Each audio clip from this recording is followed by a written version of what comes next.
Hello fellow sufferers. My name is Barney Curley. I have been in racing for over 40 years. I always put down my own money, and it's amazing, how that focuses your mind. I am a completely independent individual. I would like to explain to you my experiences of British racing since I came to England over 25 years ago.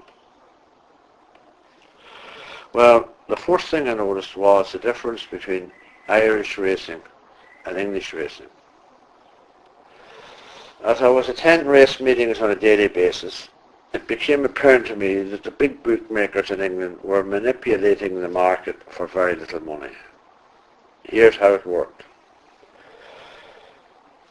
The big bookmakers exploited the weakness of the on-course market for the benefit of the betting shops. For walk-around money, horses came from 3-1 to 2-1, benefiting the big bookmakers to the tunes of hundreds of thousands of pounds. It was robbery without violence. Think how much the big bookmakers were profiting from this manipulation of the market.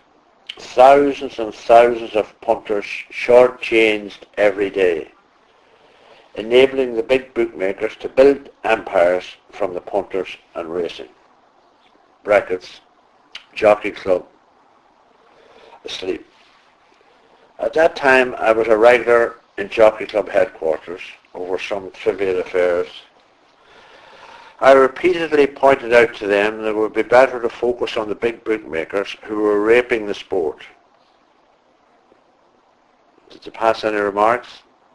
Not in the least. It makes you wonder, is there anyone streetwise in the Jockey Club? As the Jockey Club slept, the big bookmakers became more powerful, as they are today. The same system exists today and will continue until someone does something about it.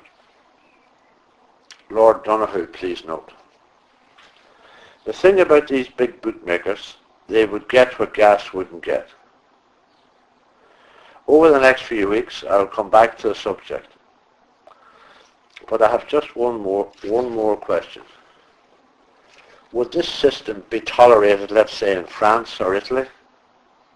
You tell me. It makes me frustrated how no one had an overview of the bigger picture. How is it that it is left to me all the time to raise the critical issues? Why is it that no one else will stand up and be counted? I'll give you an example. Shortly after I arrived in England, I noticed a scam concerning selling races at Plumpton and Fontwell. The management were blatantly bidding on the winners to obtain a bigger percentage for the racecourse. I asked around among a few trainers what was going on. Everyone knew, but they said there was nothing we could do about it, because the racecourses would put the screws on us. All right, I said to myself, I'll do something about it.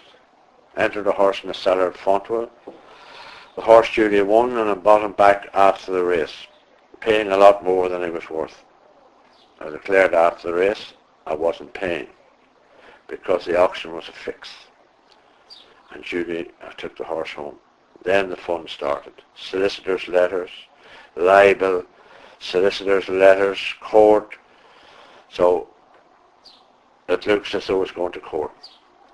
I remember I spent 15,000 on legal fees to defend myself, plus the time I wasted up and down to London. You'll not believe this. A few days before the court case, the other party backed down. Where were the Jockey Club? This scam has gone on for years at both Plumpton and Fontwell. Hundreds of trainers and owners must have had horses run there when this was going on. When I made my stand against this corrupt practice, I had not one single supporter to stand up in court, with the exception of the late Charlie Moore, a decent man, grandfather to the present champion jockey. And his offspring are all decent people too, so it must run in the genes. Surely the trainers had a duty to their owners who were paying the bills. These are typical, excuse me, of a large number of people who are involved in racing, only interested in looking after themselves. This system doesn't no longer operate at Fontwell or Plumpton, thanks to me and the late Charlie Moore. When you fight for something you believe is right, and I make a stand, I am not easily beaten. Come over the next few weeks, we will discuss further the pitiful state of British racing and who is to blame. At the end of the day, racing means nothing in the great scheme of things. So every article I do, I will try and end on a constructive note. Here goes.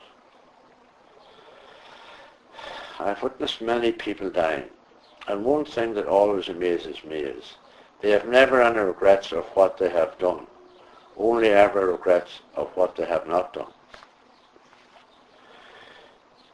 Maybe this might be a reminder for long-held differences to be put to sleep, as time might run out. You don't want any regrets.